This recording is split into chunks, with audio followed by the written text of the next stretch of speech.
A vírgula é um dos elementos que mais causam confusão na língua portuguesa. Pouca gente sabe ao certo onde deve e onde não se deve usá-la. Pois bem, existem algumas regras para o uso da vírgula, e elas são baseadas na gramática. Vejamos então algumas delas. Bom dia, meu nome é Vinícius Miranda e eu vou falar sobre algumas das regras do uso da vírgula. Vamos começar com o uso da vírgula para separar elementos que você poderia listar.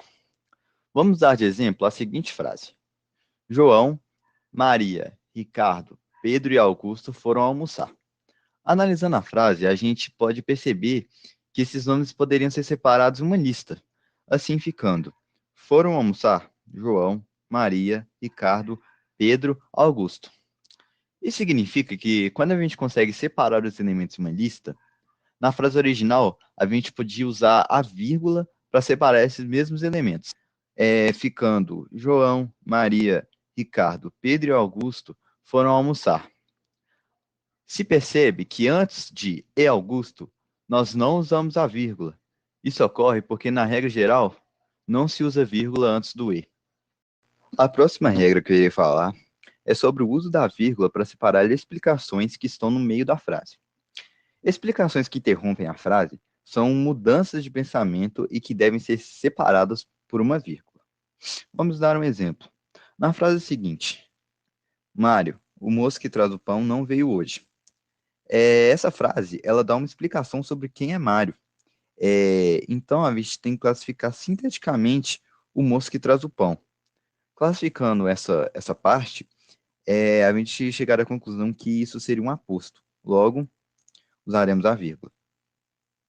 Na outra frase, eu e você, que somos amigos, não devemos brigar. No trecho, que somos amigos, ele explica algo sobre eu e você. Portanto, ele deve vir entre vírgulas.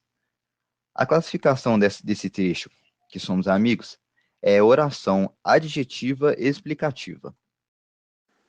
Olá, meu nome é Lucas e eu vou falar sobre uma das regras do uso da vírgula.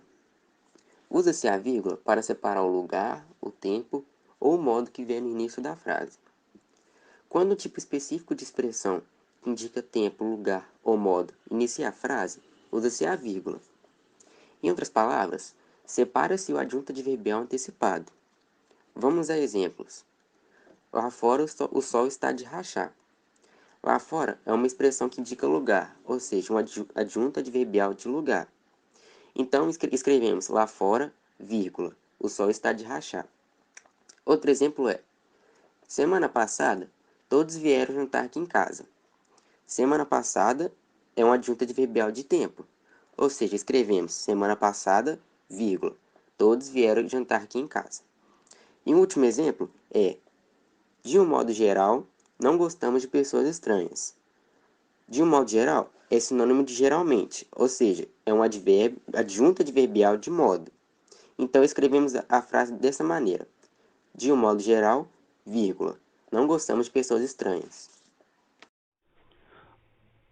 Olá, eu sou o Rangel Ferreira, da turma de Eleute 1, e eu vou falar um pouco sobre usar a vírgula para separar orações independentes. Primeiro, o que é uma oração independente? As orações independentes são aquelas que têm sentido, mesmo estando fora do texto. Nós já vimos um tipo dessas, que são as orações coordenadas assindéticas, mas há também outros casos. Vejamos um exemplo. Uma frase de Antônio de Alcântara Machado: acendeu um cigarro, cruzou as pernas, estalou as unhas, demorou o olhar em Mana Maria. Nesse caso, cada vírgula separa uma oração independente. Elas são coordenadas assindéticas. Vamos ver outros exemplos. Eu gosto muito de chocolate, mas não posso comer. E todas essas frases seguem a mesma linha. Antes de todas essas palavras em destaque, chamadas de conjunções adversativas, vai a vírgula. E a vírgula vai fazendo o seu papel de separar duas orações independentes. Eu vou falar um pouco também sobre quando se usa a vírgula antes da conjunção e. Como regra geral, nós vimos que não se usa vírgula antes de e, mas há exceções. Quando uma frase iniciada pela conjunção e fala de uma pessoa, coisa objeto ou sujeito, diferente da que vem antes dele, o uso da vírgula é obrigatório.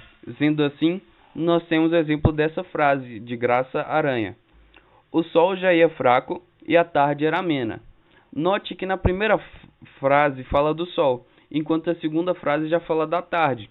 Os sujeitos são diferentes, então a gente usa a vírgula.